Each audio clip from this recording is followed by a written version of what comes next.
যত সময় গড়াচ্ছে ততই আরো বেশি করে তদন্তকারীদের জালে জড়াচ্ছেন রিয়া চক্রবর্তী এবং রিয়া চক্রবর্তীর একদম বাড়িতে পৌঁছে গেছেন তদন্তকারীরা। যেটা আমরা সর্বশেষ ডেভেলপমেন্ট, একদিকে এনফোর্সমেন্ট ডিরেক্টরেট রিয়া চক্রবর্তীর বাবাকে তলব করেছেন আর্থিক তহবিল তছরূপ মামলায়, অন্যদিকে এর পাশাপাশি সৌভিককে জেরার পর, অর্থাৎ রিয়ার ভাই সৌভিককে সকালে জেরার পর সৌভিককে সঙ্গে নিয়েই রিয়ার বাসভবনে পৌঁছে যান তদন্তকারী অফিসাররা এবং সেখান থেকে তারপর তারা ডিআরডিও গেস্ট হাউসে ফিরেও এসেছেন।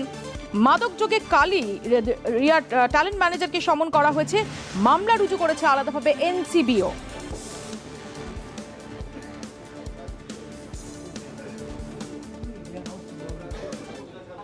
मुंबई থেকে আমাদের সঙ্গে সরাসরি রয়েছেন আমাদের প্রতিনিধি सुमित कुमार। सुमित, आप हमें बताइए आज सुबह से क्या क्या हुआ और अभी जो इन्वेस्टिगेटिंग ऑफिसर्स है वो क्या कर रहा है, किसके ऊपर उसका फोकस है?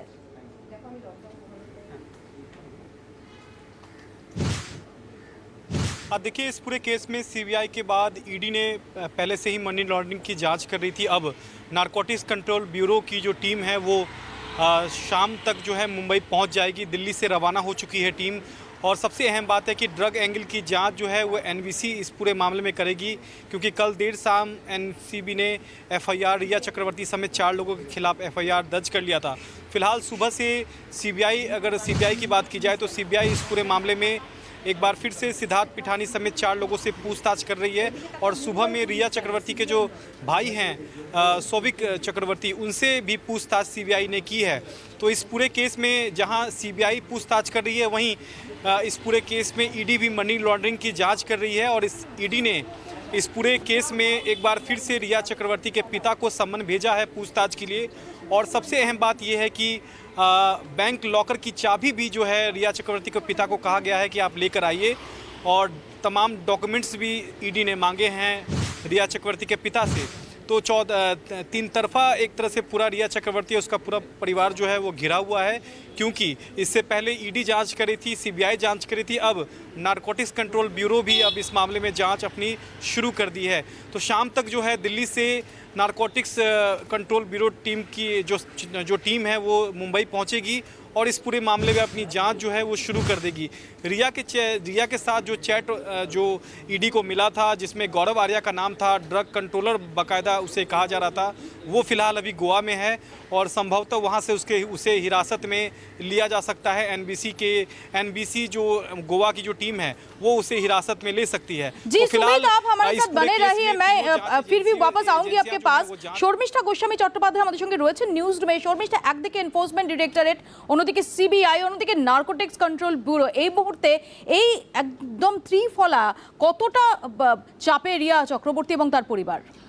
রিয়া চক্রবর্তীর যে চাপ তার উপর বেড়েছে, ড্রাগ অ্যাঙ্গেলটা বেরিয়ে আসার পর যে চাপটা বেড়েছে, নারকোটিক্স কন্ট্রোল ব্যুরো তার এবং তার সঙ্গী সাথীদের বিরুদ্ধে কেস দাখিল করেছে আমরা গতকাল জানি। ফলে চাপে তো তিনি বটেই। চাপটা আজ সকাল থেকে আরও বাড়ে, কারণ সিবিআই রিয়ার ভাই সৌভিককে নিয়ে বাড়িতে যান কিছু ডকুমেন্ট তোলার জন্য। সেই ডকুমেন্ট নিয়ে তারা আবার ডিআরডিও গেস্ট হাউসে ফেরত গেছেন। In the meantime ED সামান করে রিয়ার বাবাকে, বলে যে ব্যাংক লকারের চাবি নিয়ে আসুন। তো ন্যাচারালি তার বাবা যখন বেরোতে যান তখন সেখানে একটা হার্ল হয় উইথ মিডিয়া অ্যান্ড যেখানে আছেন রিয়া চক্রবর্তী। বহুদিন বাদে আজকে 2টি ইনস্টাগ্রাম পোস্ট করেছেন। তার একটি পোস্ট তিনি #জাস্টিস ফর রাম, যাকে এখন আমাদের পর্দায় দেখা যাচ্ছে, রিয়া চক্রবর্তীর বাড়ির যিনি সিকিউরিটি গার্ড, তার বক্তব্য মিডিয়া তার সঙ্গে হাতাফাই করেছে, সেই জন্য #জাস্টিস ফর রাম হ্যাশট্যাগ করে তিনি একটি পোস্ট করেছেন। এবং দ্বিতীয় পোস্টে তিনি দেখিয়েছেন তার বাবা যখন ইডির দপ্তরে যাচ্ছেন তখন তার বাবাকে ঘিরে একটা বিশৃঙ্খলা তৈরি হয়েছে। সেই ছবি ওপরের ব্যালকনি থেকে মোবাইলে তুলে তিনি পোস্ট করেছেন এবং তাতে তিনি লেখেন যে মুম্বাই পুলিশ, ইনভেস্টিগেটিভ এজেন্সি, সবার কাছে তারা নিরাপত্তা চেয়েছেন, কেউ তাদের পাশে এসে দাঁড়ায়নি। কোথাও কি শর্মিষ্ঠা একটা সিম্প্যাথি ড্র করার একটা চেষ্টা দেখা যাচ্ছে এর মধ্যে? সিম্প্যাথি ড্র বলবো না, এখনো তো জিনিসটা তদন্ত সাপেক্ষ। ফলে রিয়া কি বলেন এই গোটা বিষয়টায় সবাই তাকিয়ে আছে সেদিকে, কারণ রিয়ার জবানবন্দি প্রকাশ্যে আসাটা খুব ইম্পর্টেন্ট। আজ একটি সর্বভারতীয় চ্যানেলের মাধ্যমে সেটা আমরা অলরেডি সকাল থেকে অংশে আমরা জানতেও পারছি। তার মধ্যে একটা জায়গা কিন্তু সন্দীপ সিং যে সব থেকে বড় চরিত্রটা, এর মধ্যে তিন পক্ষই যার কথা বলছেন যে কোথা থেকে এলো, রিয়া কিন্তু তাকেও ডিজোন করেছেন। রিয়া বলেছেন তিনি সেই সন্দীপ সিংকে চেনেন না, এবং তিনি জোর গলায় বলেছেন যে সুশান্তের কল লিস্ট গত 1.5 বছর চেক করলেও আপনারা কোথাও সন্দীপ সিংকে পাবেন না। ফলে কোথা থেকে এসেছে আমার জানা নেই। অথচ এই সন্দীপ সিংকে আমরা দেখেছি কুপার হাসপাতালের বাইরে দাঁড়িয়ে পুলিশ ম্যানেজ করতে, রিয়ার সঙ্গে সুরজ সিং বলে যিনি ছিলেন তার সঙ্গে কোঅর্ডিনেশনে কাজ করতে। কিভাবে রিয়া সন্দীপ সিংকে এরপরেও ডিজোন করতে পারেন কি যুক্তিতে, সেটা কিন্তু এখন দেখার মতো। মানে সন্দীপ সিং অত্যন্ত কেন্দ্রীয় এবং রহস্যময় একটা চরিত্র হয়ে উঠছেন। আমি আসবো তোমার কাছে শর্মিষ্ঠা, আমি আরো একবার ফিরে যাব सुमित कुमार काছে। सुमित, आप हमें बताइए जो ड्रग एंगल अभी सामने आ रहा है और गौरव आर्या के साथ रिया का जो कनेक्शन, इसके बारे में अभी तक क्या पता चला, सोर्सेस क्या बोल रहे हैं?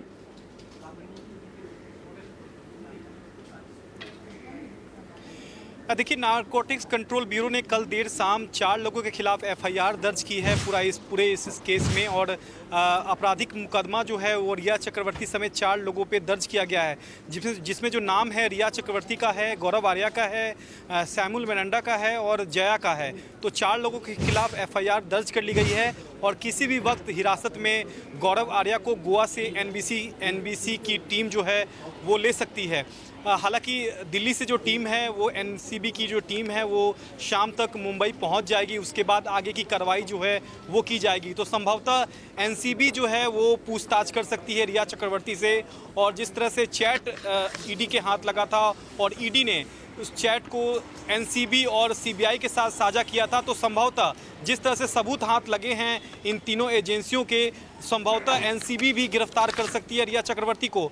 और इस पूरे केस में सीबीआई के रडार पे भी रिया चक्रवर्ती हैं, तो कभी भी सम्मन रिया चक्रवर्ती को पूछताछ के लिए जारी किया जा सकता है। तो पहले भी ईडी जो है वो मनी लॉन्ड्रिंग मामले में रिया चक्रवर्ती से पूछताछ कर चुकी है। तो ऐसे में आने वाले दिनों में सीबीआई के बाद अब एनसीबी भी रिया चक्रवर्ती से पूछताछ करेगी, और पूछताछ करने के बाद रिया चक्रवर्ती की गिरफ्तारी भी अब संभव है, क्योंकि जो सबूत हाथ लगे हैं एनसीबी के वो गिरफ्तारी के लिए पर्याप्त हैं।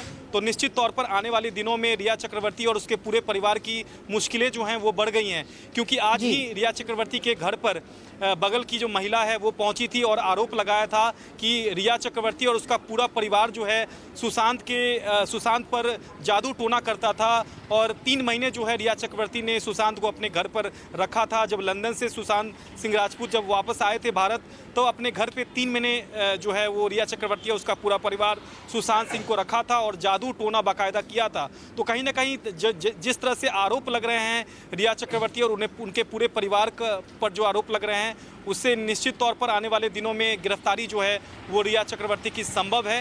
हालांकि फिलहाल सीबीआई अगर सम्मन भेजती है तो सम्मन जारी करने के बाद पूछताछ होगी। अगर पूछताछ में अगर माकूल जवाब रिया चक्रवर्ती नहीं देती हैं तो गिरफ्तारी भी संभव है। জি, आपको बहुत शुक्रिया, हम आपसे जानकारी लेते रहेंगे। আমি শর্মিষ্ঠার কাছে এই পয়েন্টে আসবো। শর্মিষ্ঠা, যে ড্রাগ অ্যাঙ্গেলটা আসছে এবং মুম্বাই ফিল্ম ইন্ডাস্ট্রিতে আমরা দেখেছি বিভিন্ন সময় নানা কানাঘুষো, মাস আগেই আমরা দেখেছি করণ জোহরের বাড়ির একটি পার্টি, তাই নিয়ে বিতর্কের ঝড় উঠেছিল। কালকে কঙ্গনা রানাওয়াত তিনি একটা বিস্ফোরক পোস্ট করেছেন। সব মিলিয়ে ড্রাগ অ্যাঙ্গেলটা সেটা কি নতুন মাত্রা যোগ করছে এই গোটা বিষয়ে? দেখো, এটা অনেকটা ওপেন সিক্রেটের মতো। কঙ্গনা রানাওয়াত কালকে বলার পর এটা আরেকটুখানি মানে এই যেটা আমি ওপেন সিক্রেট কথাটা বললাম সেটা সামনে চলে আসে। কঙ্গনা রানাওয়াত এক ধাপ এগিয়ে বললেন। তিনি কি করলেন, পিএমও অফিসকে ট্যাগ করে বললেন আমাকে নিরাপত্তা দাও, আমি বলিউডের এই ড্রাগ অ্যাঙ্গেল জানি, আমি তোমাকে ফিড করছি নিউজ, কারণ আমি নিজে এটার মধ্যে দিয়ে গেছি। ফার্স্ট পার্সনে বলার তো একটা অন্য গুরুত্ব আছে মৌপি, আমাদের দর্শকরা বুঝবেন যে ফার্স্ট পার্সনে যখন একজন স্টার এই কথা বলেন তখন তার গুরুত্ব বেড়ে যায়। এবং কঙ্গনা রানাওয়াত কিন্তু বলিউডের এ লিস্টারদের মধ্যে পড়েন এবং নায়িকাদের মধ্যে যারা হাইয়েস্ট পেড অ্যাক্টর তার মধ্যে পড়েন, এবং তিনি নিজেকে একটা নেপোটিজম তত্ত্ব দিয়ে প্রমাণ করে দিয়েছেন যে বাইরে থেকে এসে তিনি অনেকটা লড়াইয়ের পর এখানে দাঁড়িয়েছেন। এবং সুশান্তের মারা যাওয়ার পর থেকে একেবারে পরের মুহূর্ত থেকে কঙ্গনা নিজে খুব সক্রিয় হয়ে উঠেছেন সোশ্যাল মিডিয়ায়, তার সমস্ত রকমের প্রভাব প্রতিপত্তি, মতামত, পাবলিক ডোমেন থেকে তুলে আনা ইন্টারভিউ, পুরনো তথ্য সব কিছু দিয়ে। তো ফলে কঙ্গনা যদি এখন এই বলিউডের ড্রাগ অ্যাঙ্গেলটা নিয়ে নতুন করে কিছু তথ্য হাতে দিতে চান এবং সেটা যদি পিএমওকে ট্যাগ করে বলা হয়, তার তো একটা অন্য রকমের ইঙ্গিত এবং খুব গুরুত্বের সঙ্গে সেই ইঙ্গিত মানে সেদিকে যে নজর দেওয়া হবে সেটা বোঝাই যাচ্ছে। শর্মিষ্ঠা, ধন্যবাদ। শর্মিষ্ঠা গোস্বামী চট্টোপাধ্যায় আমাদের সঙ্গে এতক্ষণ কথা বলেন। এদিকে এই রিয়া এবং ড্রাগ পেডলার বলে যিনি অভিযুক্ত গৌরব আরিয়া, তার মধ্যে কথোপকথন এবং জয়া সাহার সঙ্গে রিয়ার হোয়াটসঅ্যাপ চ্যাট এটা সামনে আসার পরই সুশান্ত সিং রাজপুতের বাবা অভিযোগ করছেন সুশান্তকে স্লো পয়জনিং করা হয়েছে। কি বলছেন সুশান্ত সিং রাজপুতের বাবা, শুনুন।